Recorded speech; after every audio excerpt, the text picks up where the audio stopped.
నమస్కారం, welcome to IT. నేను మీ విజిత. ప్రస్తుతం మనతో పాటు ఉన్నారు ప్రముఖ ఆంకాలజిస్ట్ డాక్టర్ మోహన్ వంశీ గారు, ఒమేగా హాస్పిటల్ నుంచి. అసలు క్యాన్సర్ రావడానికి కారణాలేంటి, క్యాన్సర్ పొల్యూషన్ వల్ల కూడా వచ్చే అవకాశం ఉంటుందా, జన్యుపరంగా కూడా క్యాన్సర్ వచ్చే అవకాశం ఉంటుందా, వంశ పారంపర్యంగా ఇది క్యారీ అవుతుందా, ఇలాంటి మరిన్ని విషయాలు సార్తో మాట్లాడి డీటెయిల్గా తెలుసుకుందాం. నమస్కారం సార్. నమస్తే అండి. క్యాన్సర్ అనేది ఎందుకు వస్తుంది, క్యాన్సర్ రాగానే అసలు మొదటి లక్షణం మనం ఐడెంటిఫై చేయడానికి ఛాన్స్ ఉంటుందా, టెస్టులు చేయకుండానే క్యాన్సర్ గురించి తెలుసుకునే అవకాశం ఉంటుందా, ఇలాంటి చాలా సందేహాలు అయితే చాలా మందిలో ఉన్నాయి సార్. ప్రస్తుతం క్యాన్సర్ అనేది ఎక్కువగా వినిపిస్తోంది కదా, జనాల్లో కూడా చాలా చాలా డౌట్స్ ఎక్కువైపోతున్నాయి. ఇవాళ విన్నాం కదా. అవును సార్. ప్రిన్స్ చార్ల్స్ గారికి వారి కోడలు గారికి కూడా క్యాన్సర్. అవునవును. He is 85 and she is probably 30s, early 30s she had a cancer. So మీరు అన్నట్టు క్యాన్సర్ అన్ని ఏజ్ గ్రూప్స్ని అఫెక్ట్ చేస్తుంది, ఏది ఎక్సెప్షన్ కాదు. క్యాన్సర్ ఇన్సిడెన్స్ మీరు అన్నట్టు ర్యాపిడ్గా పెరిగిపోతుంది. భారతదేశంలో ICMR ఎస్టిమేట్ ప్రకారం 2022లో 15.5 lakh న్యూ క్యాన్సర్ కేసెస్ కనుగొనబడినారు. అదంతా కూడా తక్కువ అంచనానే అనుకుంటున్నాం, ఎందుకంటే cancer is not a notifiable disease. So cancer notifiable disease కానప్పుడు అన్ని క్యాన్సర్స్ వాళ్ళ నోటీస్కి వచ్చి ఉండకపోవచ్చు. ఇప్పుడు చైనా పాపులేషన్ మన పాపులేషన్ ఒకటే, మన దగ్గర 2-3 కోట్లు ఎక్కువ ఉంటుంది. కానీ చైనాలో 36 కోట్ల న్యూ క్యాన్సర్స్, మనలో 36 లక్షలు, మన దగ్గర 16 లక్షలు అంటే నమ్మశక్యంగా లేదు. So mostly double that number ఉంటుంది క్యాన్సర్ ఇన్సిడెంట్స్. సో సంవత్సరానికి నా ఉద్దేశం 30 లక్షల న్యూ క్యాన్సర్ కేసెస్ భారతదేశంలోనే కనుగొనబడతాయని నేను అనుకుంటున్నాను. చాలా మంది సైంటిస్ట్ కూడా అదే బిలీవ్ చేస్తున్నారు. క్యాన్సర్ రావడానికి మీరు అన్నట్టు అనేక రకాల కారణాలు ఉన్నాయి. First most important environmental factors, lifestyle అనమాట, అండ్ ఎన్విరాన్మెంట్. రెండోది జెనెటిక్ ఫ్యాక్టర్స్. జెనెటిక్ ఫ్యాక్టర్స్ అంటే మనందరికి కూడా విన్నాం, Angelina Jolie, famous Hollywood movie artist. వారి తల్లి గారికి ట్రిపుల్-నెగటివ్ బ్రెస్ట్ క్యాన్సర్ ఉందని తెలుసుకొని వారు చిన్నప్పుడే 30 ఏళ్ళు వచ్చినప్పుడే వారు ఆ genetic testing BRCA1 BRCA2 testing చేయించుకొని వారికి అది పాజిటివ్ ఉందని తెలుసుకొని 100% వారికి బ్రెస్ట్ క్యాన్సర్ వస్తుందని తెలుసుకొని వాళ్ళు 2 బ్రెస్ట్లు 2 ఓవరీలు తీయించేసుకున్నారు 2011లోనే. సో ఆ తర్వాత మనం చాలా రెగ్యులర్గా ఈ టెస్ట్ చేస్తున్నాం మన భారతదేశంలో కూడా. చాలా మంది మా పేషెంట్స్ అందరికీ, ovarian cancer patients, breast cancer పేషెంట్స్కి అవి ఐడెంటిఫై చేసినప్పుడు ముందుగానే రిస్క్ రిడక్షన్ సర్జరీ అంటాం.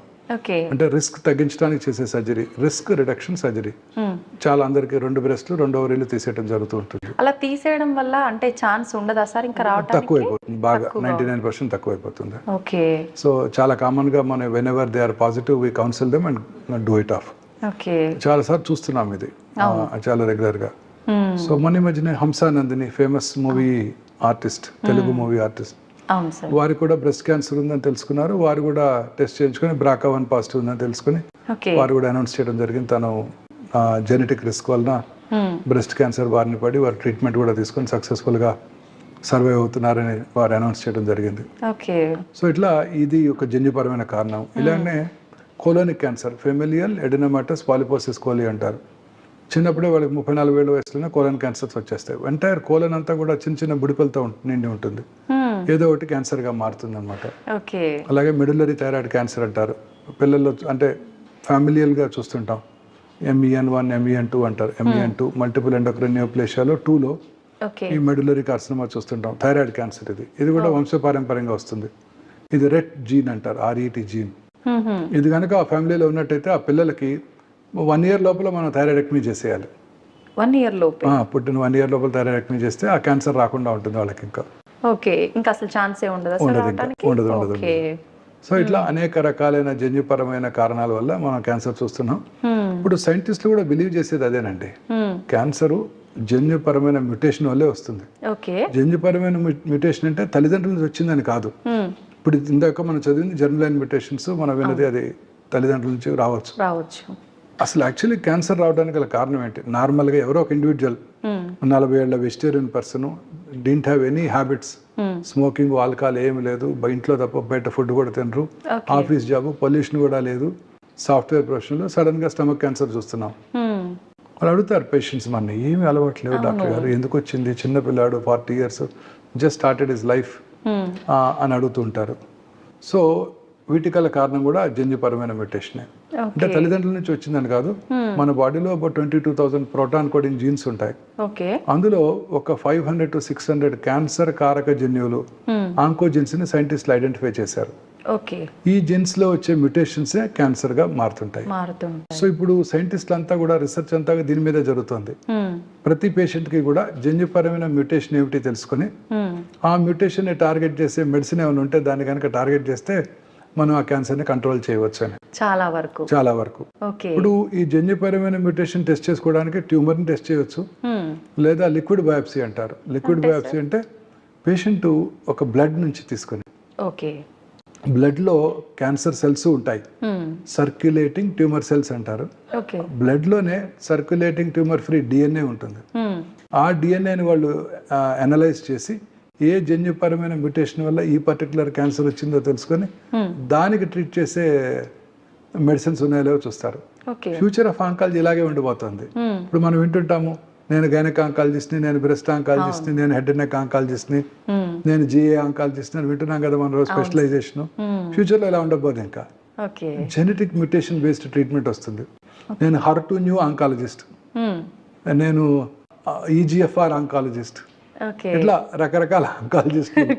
జన్యుపరమైన మ్యూటేషన్, ఈ జన్యుపరమైన మ్యూటేషన్ ఏ క్యాన్సర్ కైనా వర్తిస్తుంది. అంటే పెరోటిడ్ ట్యూమర్ కి అలాగే లంగ్ క్యాన్సర్ కూడా ఒకటే జన్యుపరమైన మ్యూటేషన్ ఉండొచ్చు, ఆ రెండింటికి ఒకటే ట్రీట్మెంట్ ఇవ్వాల్సి రావచ్చు. అలా ఉండబోతుంది ఫ్యూచర్. సో ఫ్యూచర్ అంతా ఇలానే ఉండబోతుంది. బ్లడ్ టెస్ట్ చేసుకుని ఆ బ్లడ్ టెస్ట్ లో ఉన్న సర్క్యులేటింగ్ ట్యూమర్ ఫ్రీ డిఎన్ఏని తీసుకుని ఈ టెస్ట్ చేసుకుని జన్యుపరమైన టెస్టింగ్, ఫౌండేషన్ వన్ టెస్టింగ్ అంటారు, అది చేసుకుని ఏ మ్యూటేషన్ వల్ల ఏ క్యాన్సర్ వచ్చిందో చూసుకొని ఆ క్యాన్సర్ని, ఆ మ్యూటేషన్ని టార్గెట్ చేసే డ్రగ్స్ ఉన్నాయా లేవో చూసుకొని వాటిని టార్గెట్ చేసినట్టయితే క్యాన్సర్ని కంట్రోల్ చేయవచ్చు. అదే బ్లడ్లో సర్క్యులేటింగ్ ట్యూమర్ సెల్స్ కూడా ఉంటాయి.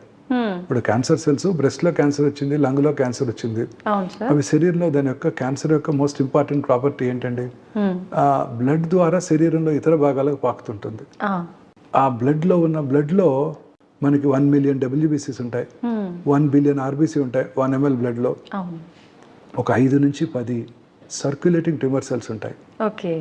ఆ సర్క్యులేటింగ్ ట్యూమర్ సెల్స్ని మనం ఐడెంటిఫై చేసి ఆ సర్క్యులేటింగ్ ట్యూమర్ సెల్స్ని ఐసోలేట్ చేసి ల్యాబ్లో వాటిని గ్రో చేసి ఏ రకమైన యాంటీ క్యాన్సర్ డ్రగ్కి లొంగుతుందో తెలుసుకునే పద్ధతి కూడా, టెక్నాలజీ కూడా ఇప్పుడు మనకు అందుబాటులోకి వచ్చేసింది.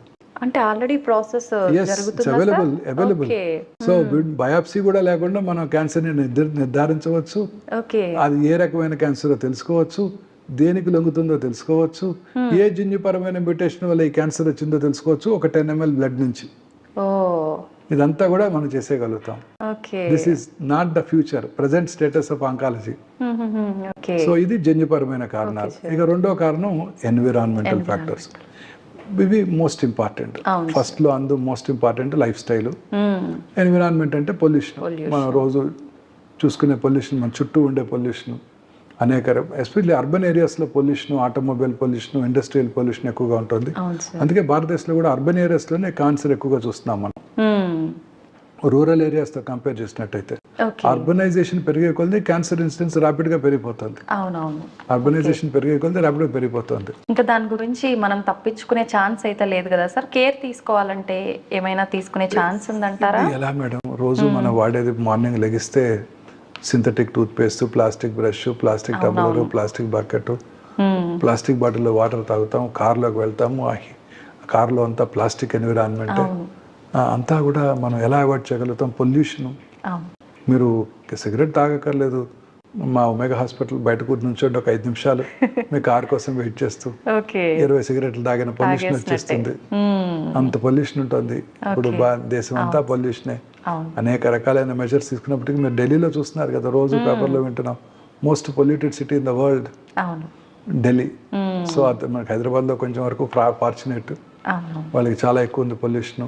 సో ఇండస్ట్రియల్ పొల్యూషన్స్ అన్ని ఎక్కువైపోతున్నాయి, వీటి వల్లే క్యాన్సర్స్ అధికంగా వస్తున్నాయి అర్బన్ ఏరియాస్లో. అవే కాకుండా మన లైఫ్ స్టైల్, మనం తీసుకునే ఆహారం, ఈ సాచురేటెడ్ ఫ్యాటీ యాసిడ్ ఉండే ఈ పిజ్జాలు, బర్గర్లు, అన్ని రకాల రీయూజ్డ్ ఆయిల్స్, మిర్చి బండి దగ్గర ఉండే మిర్చీలు అవన్నీ రీయూజ్డ్ ఆయిలే కదా మేడం. పకోడీలు టేస్టీగా కనిపిస్తాయి, వీటన్నిటి రీయూజ్డ్ ఆయిల్సే కదా మేడం. ఇవన్నీ కూడా క్యాన్సర్ కారకాలే. Okay. High fatty diet, red meat ఇవన్నీ కూడా క్యాన్సర్ కారకాలేనండి. మైక్రోవేవ్లో చేసే ఫుడ్, హీట్ చేసే ఫుడ్, ఓకే. ప్లాస్టిక్ కంటైనర్స్లో ఉండే ఫుడ్ ఇవన్నీ కూడా క్యాన్సర్ కారకాలేనండి. వైట్ రైస్ తీసుకోవడం వల్ల కూడా క్యాన్సర్ వచ్చే అంటే ఛాన్స్ ఈ ఉందా సార్? వైట్ రైస్ అనేది ఊబకాయం. వైట్ రైస్లో విటమిన్స్ ఏ ఉండవు, అన్నీ కూడా ఇదైపోతాయి.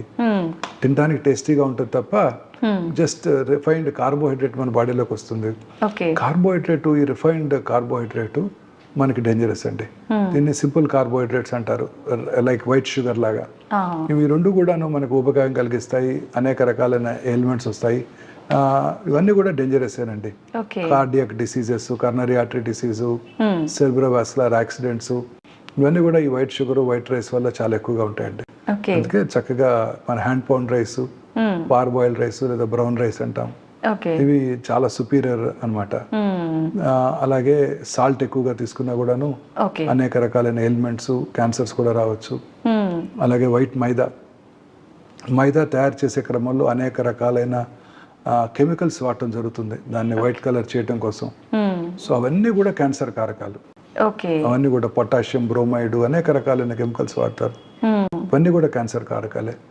మా రోజు వాడే కలరింగ్ ఏజెంట్స్, మన చైనీస్ డిషెస్ లో వాడే అజినమోటో, అలాగే చిల్లీ 65, వాటెవర్ పనీర్ 65, అన్నీ కూడాను కలరింగ్ ఏజెంట్స్. అవన్నీ కూడా డేంజరస్ ఏనండి. నిన్ననే విన్నాము, కర్ణాటకలో గోబీ మంచూరి బ్యాన్ చేశారు, మంచూరియన్ ఐటమ్స్ బ్యాన్ చేశారు. కలరింగ్ ఫుడ్ ఏజెంట్స్ అన్ని కూడా డేంజరస్ ఏనండి. అదనమాట ఇవన్నీ కూడా టాక్సిక్ సబ్స్టెన్సెస్. చిన్నపిల్లలకి ఇప్పటి నుంచి అవి పెట్టామంటే వాళ్ళకి పెద్ద అయ్యేసరికి మనం వాళ్ళందరిలో ప్రాబ్లమ్స్ ఎక్కువ అవుతుంటాయి. తర్వాత అదే పీచు మిఠాలో ఉండే రోడమిన్ బి మొన్న తమిళనాడు, పాండిచ్చేరి గవర్నమెంట్స్ బ్యాన్ చేశాయి. కలరింగ్ ఏజెంట్స్, రెడ్ కలర్ వచ్చే ఏజెంట్స్ అన్ని కూడా, అవన్నీ కూడాను చాలా డేంజరస్ సబ్స్టెన్సెస్. ఈ లైఫ్ స్టైల్లో ఫుడ్ అనేది మోస్ట్ ఇంపార్టెంట్ అండి. రెండోది దురలవాట్లు. ఈ ఆల్కహాల్ తాగేవాళ్ళు అనేక రకాలైన క్యాన్సర్స్ వస్తాయి. Chronic liver disease, liver cancers, oesophageal cancer, అన్నవాహిక క్యాన్సర్స్, కోలన్ క్యాన్సర్, పెద్ద పేగుల్లో cancer. And it is directly related. అంటే ఎక్కువ ఆల్కహాల్ తాగితే ఎక్కువ క్యాన్సర్ వచ్చే అవకాశాలు ఉంటాయి. అలాగే స్మోకర్స్, స్మోక్లెస్ టొబాకో, స్మోక్ చేసిన 6 సెకండ్స్లో స్మోక్లో, టొబాకోలో ఉండే 400 to 500 క్యాన్సర్ కారక పదార్థాలు, అంటే కార్సినోజెన్స్, అవి మన బ్లడ్లోకి వెళ్ళిపోయి ఆ బాడీలో ఇతర భాగాల్లో, అన్ని లంగ్సే కాదు, యూరినరీ బ్లాడరు, గర్భసంచి ముఖద్వారం దగ్గర కూడా క్యాన్సర్ కలిగించగలదు. అలాగే చాలా మంది స్మోక్లెస్ టొబాకో, గుట్కాలు, కైని, తంబాకు ఇవన్నీ అంటుంటారు. ఇవన్నీ నోట్లో తింటాను, నోట్లో నములుతాను, ఊసేస్తాను, నేను దాన్ని లోపలికి ఇంజెస్ట్ చేయను, అది నాకు క్యాన్సర్ కలిగించుతాను చాలా మంది ఫీల్ అవుతుంటారు. అది నోట్లోనే కాకుండా నోటి యొక్క మ్యూకోజా నుంచి అబ్జర్వ్ చేయబడి శరీరంలో ఇతర భాగాలు కూడా క్యాన్సర్ కలిగిస్తాయి. అంత డేంజరస్. చాలా మంది భ్రమలో ఉంటున్నారు. చాలా మంది స్మోకర్స్ అనుకుంటూ ఉంటారు, ఒక 20 years స్మోక్ చేసి ఆపేసి 40 ఏళ్ళు అయింది, ఇంకా నాకు రాదు క్యాన్సర్ అనుకుంటారు. లేదు, ఆ పాపం వెంటాడుతూనే ఉంటుంది. ఎప్పుడో ఆపేసినా వస్తూనే ఉంటుంది. చాలా మంది అంటారు, నేను 40 years స్మోక్ చేశానండి, నాకు ఏం ప్రాబ్లం లేదు, మొన్నే 6 నెలల క్రితం ఆపేశాను, వెంటనే క్యాన్సర్ వచ్చింది అంటారు. వాళ్ళ వైఫ్ కూడా అడుగుతుంటారు, సార్ ఇలా ఆపడం వల్లే వచ్చిందండి అని అడుగుతారు. True, very true, absolutely wrong అండి. సో టొబాకో అన్ని రకాలుగా హాని చేస్తుంది. ఇప్పుడు గవర్నమెంట్ పబ్లిక్ ప్లేసెస్ లో టొబాకోని బ్యాన్ చేశారు. సో తాగాల్సింది ఇంట్లోనే. ఆఫీసులో తాగిన పక్కన వాళ్ళు ఎంప్లాయీస్ ఊరుకోరు కదా. సో ఇంట్లో తాగితే చిన్నపిల్లలు, వైఫ్కి, పిల్లలకి ఎస్పెషల్లీ టెండర్ ఏజ్లో వారు వదిలే స్మోకు, వారి లైటెడ్ ఎండ్ ఆఫ్ సిగరెట్ నుంచి వచ్చే ప్యాసివ్ స్మోకు పిల్లల మీద ఎఫెక్ట్ చూసి పిల్లల్లో కూడా క్యాన్సర్ కలిగిస్తుంది. అంటే ఈ పొల్యూషన్ అధికంగా ఉన్న పట్టణాలన్నీ కూడా, ఉదాహరణకి మన స్టేట్లోనే రామగుండం చూడండి, super thermal power plant, where coal is burned, open cast mines, fertilizer plant, ఇండియాలో బిగ్గెస్ట్ ఫెర్టిలైజర్ ప్లాంట్ అక్కడే ఉంది. గ్రానైట్ డస్ట్, ఈ ఇండస్ట్రియల్ టౌన్స్ అన్నిట్లో కూడా క్యాన్సర్ ఇన్సిడెంట్స్ ఎక్కువగా ఉంటుందండి. ఈ థర్మల్ పవర్ ప్లాంట్ చుట్టూ ఉన్న 1 kilometer రేంజ్ లో ఉన్న వాళ్ళందరికీ క్యాన్సర్ వచ్చే అవకాశాలు చాలా ఎక్కువగా ఉంటాయండి. అయితే సార్ మనకు ఇప్పుడు సిటీలో ఇళ్ల పైనే సెల్ ఫోన్ టవర్స్ ఇలాంటి వాటి వల్ల కూడా ఛాన్స్ సెల్ టవర్స్ వల్ల కూడా క్యాన్సర్ వస్తుందండి. 800 మీటర్స్ ఏరియాలో వస్తాయి, క్యాన్సర్స్ వచ్చే అవకాశాలు ఎక్కువగా ఉంటాయి. బట్ ఇప్పుడు గవర్నమెంట్ ఆఫ్ ఇండియా ఆ రెగ్యులేషన్స్ విధించింది, ఇంత ఏరియాలో ఉండకూడదు, దాని నుంచి ఒకటే టవర్ ఉండాలి. ఇప్పుడు అన్ని కంపెనీస్ ఒకటి చోట పెట్టేస్తున్నాయి. అలా పెట్టకుండా కొన్నే పెట్టేటట్టు దాని నుంచి వచ్చే డ్యామేజ్ కంట్రోల్ చేయడానికి కొన్ని చర్యలు తీసుకోవడం జరిగింది. సో అందువలన ఇప్పుడు అంటే there are some stringent laws to prevent it. ఇంతకు ముందు లా కాకుండా government of India has realized and వాళ్ళు స్ట్రింజెంట్ లాస్ పెట్టారు, ఇలా పెట్టకూడదు, అన్ని ఒక చోట పెట్టకూడదు, సో అలా రెసిడెన్షియల్ ఏరియాలో పెట్టకూడదు అని కొన్ని లాస్ ఎనాక్ట్ చేయడం జరిగింది. అందువల్ల తగ్గింది అనమాట. మనకు ఆ టవర్స్ వల్ల ఎక్కువగా ఎలాంటి క్యాన్సర్స్ వచ్చే అవకాశం ఉంటుంది సార్? అన్ని రకాల క్యాన్సర్స్. సెల్ ఫోన్ యూసేజ్ వల్ల కూడా క్యాన్సర్ రావచ్చండి, మనకు తెలియదు ఇంకా. అందుకే పిల్లలకి డెఫినెట్ గా సెల్ ఫోన్ ఇవ్వకూడదు. చిన్నప్పటి నుంచే వాళ్ళు సెల్ ఫోన్ కి అలవాటు పెడితే వాళ్ళకి ఆ సెల్ ఫోన్ నుంచి వచ్చే రేడియేషన్ కిరణాలు రేడియేషన్ ఎఫెక్ట్ చేయవచ్చు. అంటే కొత్త న్యూ సెల్ ఫోన్స్ నుంచి వచ్చే రేడియేషన్ డోస్ తక్కువగా ఉంటుందండి. బట్ ఓల్డెన్ డేస్ లో GSM 2 ఫోన్స్ లో రేడియేషన్ డోస్ చాలా ఎక్కువ. వాళ్ళకి పెరోటిడ్ క్యాన్సర్, బ్రెయిన్ క్యాన్సర్ వచ్చే అవకాశాలు ఎక్కువగా ఉంటాయని WHO 2017లోనే వార్న్ చేసింది. లక్కీగా ఆ ఫోన్స్ ఇప్పుడు అవుట్ ఆఫ్ లేవు కాబట్టి బాధ లేదు. అలాగే మన లైఫ్ స్టైల్ అండి, రాత్రిపూట ఎక్కువసేపు లేచి ఉండటం. మనం ప్రశాంతంగా రాత్రిపూట 9కో 10కో పడుకుంటే మనకి ఎర్లీ మార్నింగ్ మెలటోనిన్ అనే హార్మోన్ ఉత్పత్తి అవుతుంది. అది ప్రిఫరబుల్లీ లైట్ లేకుండా పడుకోవాలి. ఎర్లీగా పడుకొని లైట్ లేకుండా పడుకుంటే మెలటోనిన్ అనే హార్మోన్ ఉత్పత్తి అవుతుంది. సో మీరు మనం పడుకోలేదనుకోండి, రాత్రి 12 దాకా టీవీ చూస్తూ ఆ స్క్రీన్ చూస్తూ ఆ తర్వాత మళ్ళీ మొబైల్ స్క్రీన్ బ్లూ స్క్రీన్ చూస్తూ పడుకుంటే డెఫినెట్గా హార్మోన్ ఉత్పత్తి ఉండదు, క్యాన్సర్ వచ్చే అవకాశాలు ఎక్కువైపోతాయి. అలాగే ఇప్పుడు ఈ గచ్చిబౌలిలో మనం చూసే బిల్డింగ్స్ అంతా రాత్రిపూట అంతా there are well lit towers and అనేక వేల మంది young girls and young gentlemen work there.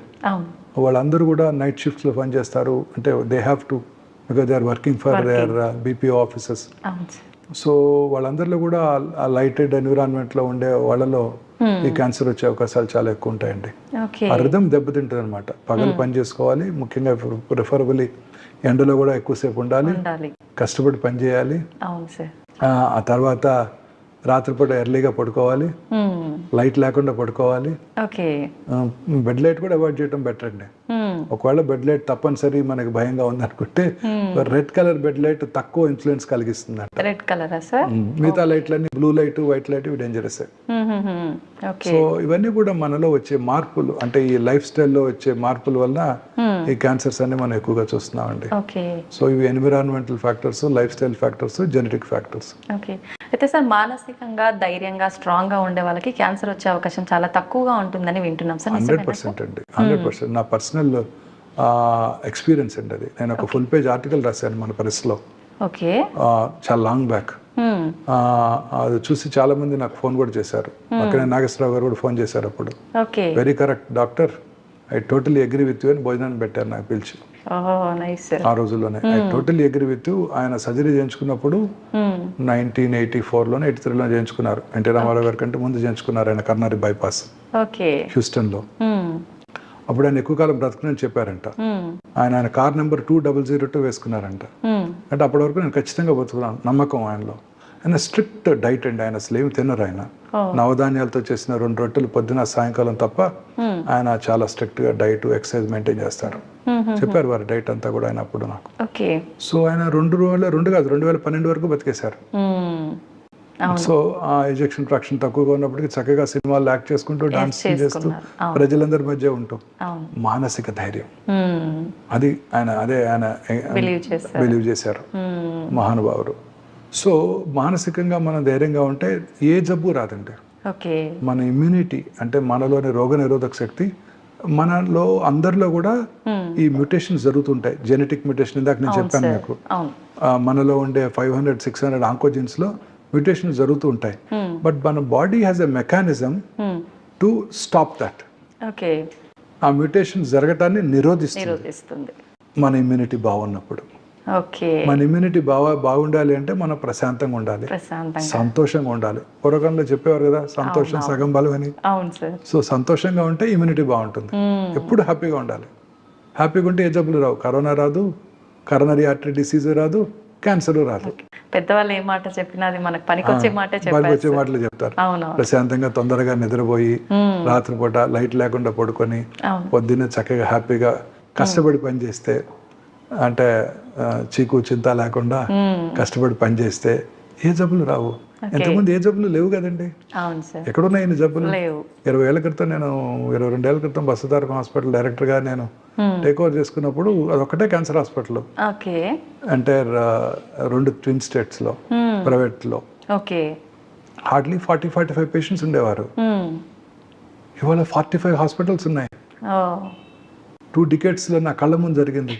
ఎక్కడా బెడ్ ఖాళీ లేదు. హాస్పిటల్ పెరిగిపోతున్నాయి, పేషెంట్లు పేషెంట్లు ఎక్కువైపోతున్నారు. క్యాన్సర్ హాస్పిటల్ 45 ఉన్నాయి. దేశంలో ఎన్ని వందల క్యాన్సర్ హాస్పిటల్స్ ఉన్నాయండి. అవును సార్. ఎంత ఇన్వెస్ట్మెంట్ వస్తుంది క్యాన్సర్ ట్రీట్మెంట్ కోసం. అనేక రకాల neuro equipment, lot of research. అన్నిటికన్నా ఎక్కువ రీసెర్చ్ క్యాన్సర్ మీద జరుగుతుందండి. ఈవెన్ డ్యూరింగ్ కరోనా టైం, ఆ 2 years కూడా కరోనా మీద కన్నా క్యాన్సర్ మీద ఎక్కువ ఆర్టికల్స్ పబ్లిష్ అయ్యాయి. ఓకే. సో అంత ఉపద్రవం వచ్చినా కూడా cancer is the main this thing. ఎందుకంటే దీన్ని మనం ఇంకా కాంకర్ చేయలేకపోతున్నాం. అనేక రకాల న్యూ క్యాన్సర్స్ వస్తున్నాయి. మనం ఏదో కొత్త మందు కనుక్కుంటున్నాము, ఆ మందుని రెసిస్టెన్స్ కూడా వచ్చేస్తుంది. అంటే cancer cells are much smarter than scientist అండి. They develop mechanism to overcome this thing అనమాట. 3 కోర్సులు కీమోథెరపీ ఇస్తాము, చక్కగా ట్యూబర్ అంతా తగ్గిపోద్ది, చాలా హ్యాపీగా ఉంటాము. పేషెంట్ కూడా చెప్తాం బాగా తగ్గిందండి, ఇంకో 3 కోర్సులు ఇద్దామండి అంటాం. ఇంకో 3 కోర్సుల తర్వాత పెట్ స్కాన్ చేస్తే పెరిగిపోద్ది. ఎందుకని సార్ అట్లా? అది డెవలప్ రెసిస్టెన్స్. ఓకే. అది సో ఒక సీనియర్ సర్జన్ చెప్పారు, డాక్టర్ ఎస్ఎస్ రెడ్డి గారని, very famous man surgeon. Osmania medical college principal గాను సూపరింటెండెంట్ గాను చేశారు. Well reputed surgeon. The unpredictable biological behaviour of the cancer makes the most predictable treatment unpredictable. అంటే దాని behaviour ఎలా ఉంటుందంటే, ఎంత మంచి ట్రీట్మెంట్ ఇచ్చినా రిజల్ట్స్ ఎలా ఉంటాయో చెప్పలేము. మన చేతుల్లో ఏమీ లేదు. ఓకే. రూపు మార్చేసుకుంటుంది, దాని ఎలా బిహేవ్ చేస్తుందో తెలియదు. అందుకే సైంటిస్టులు అంతా దీని మీద వర్క్ చేస్తున్నారు. అంతా జెనోమిక్స్, జెనెటిక్ మ్యూటేషన్స్. మొన్నే విన్నాం ఒక breaking news. 25 rectal cancer patients 4th stage వచ్చిన సింపుల్ డ్రగ్ ఇమ్యూనోథెరపీ, జోస్టెరులుమాబ్ అనే డ్రగ్ ఎండోమెట్రియల్ క్యాన్సర్ వాడతారు. వీళ్ళకి ఇవ్వడం జరిగింది యూఎస్ఏలో. 25 మంది క్యూర్ అయిపోయారు. అఫ్ కోర్స్ కొన్ని క్రైటీరియా ఉన్నాయి. మైక్రోస్టాటిలైట్ ఇన్స్టెబిలిటీ అనేది హైగా ఉండాలి వాళ్ళతో. ఇమ్యూన్ థెరపీకి లొంగుతుంది. ఇమ్యూన్ థెరపీకి లొంగుతున్నట్టయితే మనం ఇమ్యూనోథెరపీ ఇస్తే మన ఓన్ ఇమ్యూనిటీ పెరిగి ఆ క్యాన్సర్ని టార్గెట్ చేస్తుంది. సో ఫ్యూచర్ ఆఫ్ ఆంకాలజీ ఇలానే ఉండబోతోంది. టార్గెటెడ్ థెరపీలు, ఇమ్యూనోథెరపీలు అంతా కూడా. Surgical oncologist will be out of work. అంటే మాకు పెద్దగా పని ఉండదు. ఇప్పుడు క్యాన్సర్ అంటే మనం ఫందు సర్జరీ చేస్తారా, సర్జరీ చేసే స్టేజ్లో ఉందా, రాడికల్ సర్జరీ చేస్తారా, చేసిన తర్వాత కీమోలు, రేడియేషన్ ఉంటాయా, ఇంకా ఫ్యూచర్లో ఇలా ఏమి ఉండబోదు. ఫ్యూచర్ అంతా రాగానే పేషెంట్ ఆఫీస్కి రాగానే బ్లడ్ తీసుకొని, డాక్టర్ సార్ బ్లడ్ తీసుకొని క్యాన్సర్ సెల్స్ని ఏ రకమైన క్యాన్సర్ ఉందో సర్క్యులేటింగ్ ట్యూమర్ సెల్స్ని ఐడెంటిఫై చేసి దాని ల్యాబ్ టెస్ట్కి పంపించి ఏ డ్రగ్కు లొంగుతుందో తెలుసుకుంటారు. ఇటు పక్కన cancer circulating tumour free DNA తీసుకొని మ్యూటేషన్ టెస్ట్ చేయించుకుంటారు. చేయించుకొని ఆ మ్యూటేషన్ టార్గెట్ చేసే మెడిసిన్స్ ఏమైనా ఉంటాయో చూసుకుంటారు. ఇలా ఫ్యూచర్ ఆఫ్ ఆంకాలజీ మారిపోబోతోందండి. Next 10 years to come I'm sure we will conquer this cancer. కొంచెం టెన్షన్ నుంచి బయటపడొచ్చు సార్ పేషెంట్స్ కూడా. కీమోథెరపీ, రేడియేషన్ అనేసి. కరోనా రాలేదా, ఎంత డిస్టర్బ్ చేసేసింది లైఫ్ ని. అవును సార్, చాలా. ఏ డిసీజ్ ఎవరు మన పిల్లలు నమ్మరు. ఓ కరోనా వచ్చినప్పుడు మనం కూడా స్పెయిన్ లో ప్లేగ్ వచ్చి 38 లక్షల మంది చచ్చిపోయారు, అలా వింటూ ఉండేవాళ్ళం. అలాగే పిల్లలకి మన ముందు జనరేషన్ లో కరోనా వచ్చి లక్షల మంది చనిపోయారు, ప్రపంచం మీద కోట్ల మంది చనిపోయారు అనుకుంటూ ఉంటారు. అయితే సార్ మనం ఎటువంటి జబ్బులైనా సరే రాకుండా ఉండాలంటే మీరు చెప్పినట్టుగా టెన్షన్ లేకుండా మంచి లైఫ్ లీడ్ చేస్తూ మంచి ఫుడ్ తీసుకొని ఇమ్యూనిటీ పెంచుకుంటే బాగుంటుంది. దురలవాట్లకు దూరంగా గ్రీన్స్, ఫ్రెష్ ఫ్రూట్స్, దాని నిండా plenty of nutrients, plenty of antioxidants, cancer రాకుండా చేసే ఉంటాయి. Fresh vegetables, kiwi fruit, dragon fruit తినక్కర్లా. మన ఊళ్ళో దొరికే బొప్పాయికాయ, రేగికాయలు, న్యాచురల్ ఫ్రూట్స్ మన దగ్గర దొరికే, ఆకుకూరలు, పాలకూర, ఓకే. తర్వాత గ్రీన్స్ వెజిటబుల్స్ ఎక్కువగా తీసుకుంటూ ఈ రెడ్ మీట్కి దూరంగా ఉంటూ. యాక్చువల్గా నాన్ వెజ్ తినే వాళ్ళలో ఎక్కువగా వస్తుంది అని వింటున్నాం సార్, నిజమేనా సార్? తప్పకుండానండి, రెడ్ మీట్ తినే వాళ్ళ క్యాన్సర్ ఎక్కువ వస్తుంది. ఓకే. రెడ్ మీట్కి దూరంగా ఉంటూ రెగ్యులర్గా ఎక్సర్సైజ్ చేస్తూ దురలవాట్లకు దూరంగా ఉంటూ ఓకే. మానసిక ఆందోళనకు దూరంగా ఉంటూ ప్రశాంతంగా ఉంటూ లీన్ బాడీ మాస్ మెయింటైన్ చేస్తే, అంటే ఊబకాయం రాకుండా సన్నగా ఉంటే క్యాన్సర్ నుంచి కూడా దూరంగా ఉండొచ్చు. పర్సనాలిటీ కూడా క్యాన్సర్ కి. ఊబకాయం ఉన్న వాళ్ళు అనేక రకాల క్యాన్సర్స్ వస్తాయండి.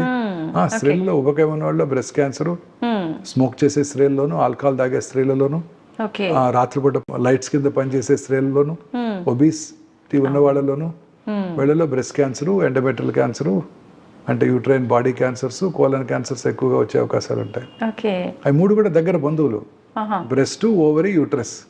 ఒకటి వచ్చిన వాళ్ళకి బ్రెస్ట్ క్యాన్సర్ వచ్చిన వాళ్ళకి ఓవరీ యూట్రస్ వచ్చే అవకాశాలు ఎక్కువ, అలాగే ఓవేరియన్ క్యాన్సర్ వచ్చినా, ఎండోమెట్రియల్ క్యాన్సర్ వచ్చినా బ్రెస్ట్ క్యాన్సర్ వచ్చే అవకాశాలు ఎక్కువ. ఓకే. అయితే చిన్న పిల్లల్లో కూడా క్యాన్సర్ వచ్చే అవకాశం ఉంది అంటున్నారు చాలా కామన్ గా చూస్తామండి చిన్నపిల్లల్లో. ఎందుకని సార్ చిన్న పిల్లల్లో కూడా ఎందుకు అనేది కారణం తెలియదు. జన్యుపరమైన మ్యుటేషన్, అది తల్లిదండ్రుల నుంచి వచ్చిందని కాదు. జన్యుపరమైన మ్యుటేషన్ అంటే తల్లిదండ్రుల నుంచి వచ్చిందని కాదు. We really don't know what is the cause. పిల్లల్లో బ్లడ్ క్యాన్సర్స్ ఎక్కువగా చూస్తుంటాం. Blood cancer. But good thing ఏంటంటే పిల్లల్లో వచ్చే బ్లడ్ క్యాన్సర్స్ క్యూర్ అయ్యే అవకాశాలు ఎక్కువ ఉంటాయి. కంప్లీట్ గా క్యూర్ అవుతాయా సార్? ఓకే.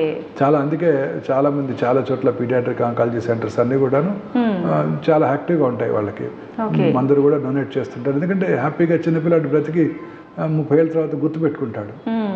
అడియార్ క్యాన్సర్ ఇన్స్టిట్యూట్లో కూడా పీడియాట్రిక్ వింగ్ ఉండేది. సో అక్కడంతా కూడా పిల్లలు చాలా యాక్టివ్గా పిల్లల కోసం, అప్పుడు వాళ్ళు కూడా ఫ్రీ ట్రీట్మెంట్ పిల్లలందరికీ అక్కడ. ఓకే. అనేక రకాల సబ్సిడీలు ఇచ్చేవాళ్ళు. డాక్టర్ శాంత గారు, డాక్టర్ కృష్ణమూర్తి గారు, లైవ్లీగా ఉంటుంది. వాళ్ళు క్యూర్ అయిపోతాయి.